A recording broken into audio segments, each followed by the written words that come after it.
कमाल है साहब, शाहरुख खान की पठान रुकने का नाम नहीं ले रही है। और रुकना तो बहुत दूर की बात दोस्तों, ये छठवां हफ्ता चल रहा है और छठवें हफ्ते का जो वीकेंड है यानी कि फ्राइडे सैटरडे संडे, वो पिछले हफ्ते के फ्राइडे सैटरडे संडे यानी वीकेंड से भी बेहतर है। तरण आदर्श जो कि फिल्म क्रिटिक हैं और ट्रेड एनालिस्ट हैं, वो क्या कह रहे हैं, उनका ट्वीट आपके स्क्रीन पर। उनका कहना है कि पांचवें हफ्ते में शुक्रवार को फिल्म ने कमाया था 1 करोड़ और शनिवार को कमाया था 2 करोड़, मगर छठवें हफ्ते में शुक्रवार को फिल्म ने कमाया 1 करोड़ 5 लाख और शनिवार को फिल्म ने कमाया 2 करोड़ 5 लाख और कल संडे को भी फिल्म ने करीब 2.5 करोड़ से 3 करोड़ का बिजनेस किया है दोस्तों। और इसी के साथ फिल्म ने भारत में सिर्फ हिंदी भाषी सिनेमा हॉल्स में करीब 515 करोड़ की कमाई कर ली है दोस्तों, जिसका अर्थ क्या हुआ कि इस वक्त पठान बन गई है भारत में तमाम हिंदी भाषी फिल्मों की सबसे अव्वल फिल्म, नंबर 1 फिल्म। क्योंकि इस लिस्ट में जैसा कि आप देख सकते हैं, चौथे नंबर पर दंगल है, तीसरे नंबर पर KGF 2, दूसरे पर बाहुबली 2 और नंबर 1 पर पठान है। यह जलवा है दोस्तों शाहरुख खान का। वाकई नफरती गैंग न जाने कितना बरनौल लगाएगा, कितनी जलन होगी इनको। और दोस्तों इनके जलने की और भी बहुत बड़ी वजह है जो मैं आपको बतलाने वाला हूं। पठान को 40 दिन हो चुके हैं और दूसरी तरफ दोस्तों जिस दीपिका पादुकोण पर लगातार हमला किया गया था, उसे बेइज्जत किया गया था, आपकी स्क्रीन पर नरोत्तम मिश्रा मध्य प्रदेश के गृह मंत्री, कितना अश्लील हमला बोला था। क्या आप जानते हैं दीपिका पादुकोण को एक बड़ा सम्मान मिला है, ऑस्कर अवार्ड्स होने वाले, यानी कि दुनिया का सबसे सम्मानित फिल्मी पुरस्कार। क्या आप जानते हैं कि दीपिका पादुकोण ऑस्कर फिल्म समारोह में प्रेजेंटर की भूमिका निभाने वाले हैं। और मैं आपके सामने उन तमाम प्रेजेंटर्स का नाम पढ़ के सुनाने वाला हूं जिन्हें यह सम्मान हासिल हुआ है। आपकी लिस्ट में Riz Ahmed, Emily Blunt, Glenn Close, Jennifer Connelly, Ariana DeBose, Samuel L Jackson, Dwayne Johnson, Michael B Jordan, Troy Kotsur, Jonathan Majors, Melissa McCarthy, Janelle Monae, Deepika Padukone, जी हां दीपिका पादुकोण का नाम है, क्वेस्टलव, जोई सल्ताना और डॉनी येन। आप देख सकते हैं दोस्तों इस लिस्ट में, पूरे स्क्रीन पर देखिए, इस लिस्ट में एक नाम दीपिका पादुकोण का भी है। अब भाई बहती गंगा में हर कोई हाथ धोना चाहता है। अनुपम खेर क्या कह रहे हैं दीपिका पादुकोण के बारे में? जी हाँ, dearest Deepika Padukone, congratulations on being one of the presenters at this year's Oscar. Every time you climb on the ladder of success, we at Actor Prepares feel so proud. On a personal note, as your teacher, I always knew sky is not the limit. You will go beyond. जय हो। जी हाँ दोस्तों, ये वही अनुपम खेर हैं जो अपने film industry के लोगों पर हमला बोलने की कोई कसर नहीं छोड़ते हैं दोस्तों। याद है आपको किस तरह से ऋचा चड्ढा के खिलाफ इन्होंने भीड़ छोड़ दी थी? और सिर्फ यही नहीं थे, आपके स्क्रीन पर अक्षय कुमार, जिनकी film selfie super duper flop हुई है दोस्तों, लोग सिनेमा हॉल में भी नहीं पहुंचे फिल्म देखने के लिए।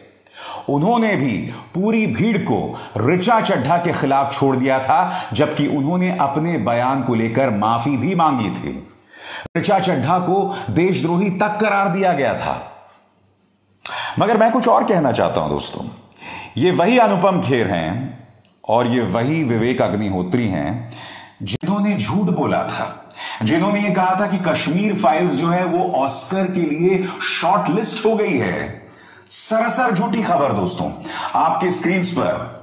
ये तो अनुपम खेर ने दावा किया कि हमारी फिल्म ऑस्कर के लिए शॉर्टलिस्ट हो गई है। विवेक अग्निहोत्री खुलेआम झूठ बोल रहे थे। Big announcement, the Kashmir files has been shortlisted for Oscars 2023 in the first list of the Academy. It is one of the 5 films from India. I wish all of them very best. A great year for Indian cinema. बड़ा प्रश्न है दोस्तों, क्या वाकई Kashmir files Oscar के लिए shortlist हुई थी? झूठ बोलो, झूठ बोलो, बार बार झूठ बोलो। सुनिए मोदी जी ने क्या कहा था। झूठ बोलो, बार बार झूठ बोलो। जी हां, मोदी जी के इस बयान का अनुसरण विवेक अग्निहोत्री से लेकर अनुपम खेर तमाम लोग कर रहे थे। दरअसल हकीकत क्या है मैं आपको बताता हूं आपके स्क्रीन पर। ऑस्कर के लिए शॉर्टलिस्ट नहीं हुई द कश्मीर फाइल्स। क्या है विवेक अग्निहोत्री के दावे का सच? वो दावा मैं आपके सामने पेश कर रहा हूं। द कश्मीर फाइल्स के ऑस्कर्स 2023 में शॉर्टलिस्ट होने की खबर गलत है। विवेक अग्निहोत्री का दावा झूठा है। फिल्म शॉर्टलिस्ट नहीं हुई है, बस ऑस्कर्स के लिए एलिजिबल मानी गई है, यानी मान्य मानी गई है। कांतारा फेम एक्टर ऋषभ शेट्टी की फिल्म ने भी ऑस्कर्स के लिए क्वालिफाई नहीं किया है। कांतारा को भी अभी बस एलिजिबल ही माना गया है। और आप में से जो लोग, जिन लोगों की अंग्रेजी मेरी तरह कमजोर है, एलिजिबल यानी कि ऑस्कर्स के लिए आप सिर्फ मान्य हैं, यानी कि उस दौड़ में आप शामिल हो सकते हैं, आप शॉर्टलिस्ट नहीं हुए हैं। शॉर्टलिस्ट होती हैं सिर्फ 5 फिल्में दोस्तों, और उन 5 फिल्मों में कश्मीर फाइल्स का कहीं नामो निशान नहीं है। तो एक तरफ जहां दीपिका पादुकोण भारत का नाम रोशन कर रही हैं ऑस्कर्स में, वहीं विवेक अग्निहोत्री और अनुपम खेर को झूठ का सहारा लेना पड़ रहा है। मगर दोस्तों बड़ी खबर ये कि 40 दिन गुजर चुके हैं पठान को, मगर जुनून में कोई कमी नहीं आ रही है दोस्तों। वाकई क्या कहने, यानी कि फिल्म की रिलीज होने के कोई 1 महीने पहले से नहीं।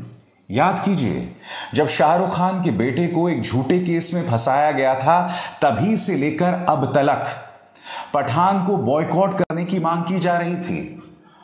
और क्या कैलाश विजयवर्गीय, क्या नरोत्तम मिश्रा, क्या सांसद प्रज्ञा और क्या हरियाणा के तमाम नेता, सभी लोग कह रहे थे कि इसे बॉयकॉट किया जाए। चाहे गुजरात हो चाहे मध्य प्रदेश हो, आप देख सकते हैं पठान की शव यात्रा निकल रही थी, शाहरुख खान की शव यात्रा निकाली जा रही थी। गुजरात के अंदर, वहां के मॉल्स के अंदर किस तरह का हुड़दंग मचाया जा रहा था, लोगों को धमकाया जा रहा था। यह तक कहा जा रहा था कि अगर सिनेमा हॉल्स में पठान दिखाई गई तो हम जिम्मेदार नहीं होंगे। दोस्तों कल्पना कीजिए अगर इस तरह की धमकी किसी और ने दी होती, जो भारतीय जनता पार्टी की सोच से इत्तेफाक नहीं रखते, तो सीधा जेल के अंदर होते। मगर लोगों को धमकाया जा रहा था, खुलेआम कानून व्यवस्था में खलल पैदा करने की धमकी दी जा रही थी।